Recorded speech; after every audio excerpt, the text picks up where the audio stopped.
By the year by the year 2500, the world will be completely changed. In my head, there are amazing rockets, robots, and something like the movie Star Wars. And with the Star Wars in mind, I imagine deeper into this incredible future inside my head.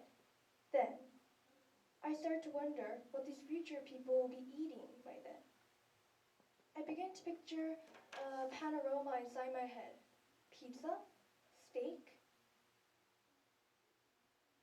Then, what if they have pills to eat? Pills to swallow with water and be done with their nutrition. No, food is not just for nutrition. Food is how they smell, they taste, and they feel. As much as I like to anticipate with the future life, I would definitely keep food the way we have it now. Now that's when I hear my mom calling me for dinner. Yes, it's going to be a simple kalguksu night, my favorite. Why of all foods in this world do I choose kalguksu to be my absolute favorite? I have to begin by telling you how internationally oriented and gourmet my palate has been for the past 11 years of my life. My mom, who is an excellent cook, takes pleasure in creating new menus with all kinds of vegetables and spices. I was told I was a very good baby and swallowed almost everything my mom made for me. Like this, in our family, it is a very usual thing to try something new, eat something new.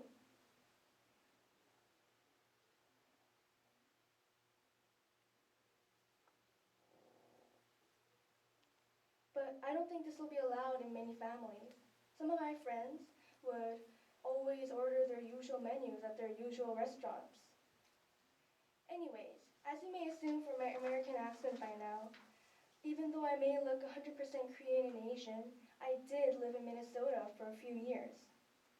In Minnesota, I had a mom who cooked me new meals almost every day and friends who would faint at the sight of kimchi. I was confused if I had any food that would always comfort me, a comfort food that made me feel at home and all relaxed. Back then, for our friends, it was definitely macaroni and cheese.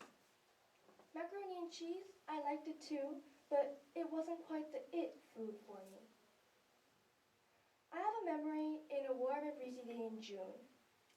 It was a very slow and easy day because I was visiting my grandma and grandpa. On a day like this, my mom isn't cooking like she has in Minnesota. We're not looking for a heavy meal. So we cross the road and have a simple kalguksu. The noodles are so chewy, and the clam and the soup is so hearty, I nearly finished the whole bowl. My grandpa is very happy to see me eat like this. There's also a bowl full of kimchi and radishes. The kimchi radishes are spicy, sweet, and tangy at all the same time. They go so well with kalguksu. If you want to eat kalguksu properly, you must use your chopsticks well. My dad taught me, and I used them quite professionally. I was very proud. I know that kalguksu is not like a fancy night out or a special gourmet reservation.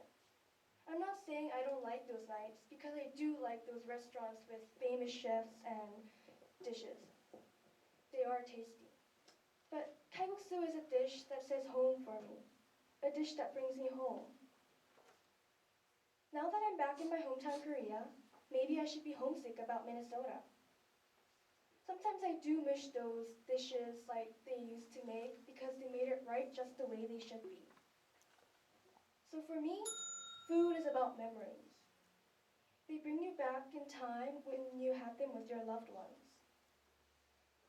So for me, macaroni and cheese is Minnesota, and kalguksu for me is my grandpa.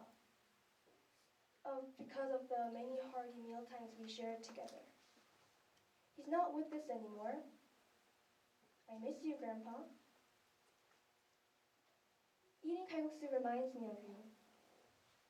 Maybe that's why it's my favorite food. Thank you. This is the end of Seo Ji-min's speech.